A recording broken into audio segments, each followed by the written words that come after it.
কত ভুল আপনি করেছেন, কত অন্যায় আপনি করেছেন, কত পাপ আপনার হয়েছে, কত মিথ্যা আপনি বলেছেন, কয় ওয়াক্ত নামাজ ছেড়েছেন, কয় লাখ টাকা ঘুষ খেয়েছেন, কত যৌতুক আপনি খেয়েছেন, কত মিথ্যা আপনি বলেছেন।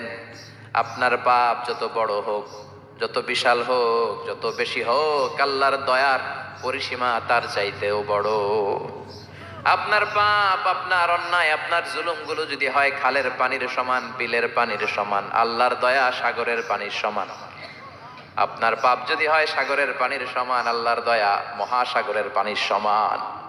আপনার পাপ আর অন্যায় যদি হয় পাহাড়ের সমান, আল্লাহর দয়া আকাশের সমান। আপনার পাপ যদি হয় আকাশের সমান, আল্লাহর দয়া আরশের সমান। এজন্য আল্লাহ বললেন, ইয়া আইয়ুহাল্লাযীনা আমানু তুবু ইলাল্লাহি তাওবাতান নাসুহা। ও আমার গোলাম, তুই তোর নিজেরে যত বেশি ভালোবাসিস তার চেয়েও আমি তোরে বেশি ভালোবাসি। তোর বাবা মা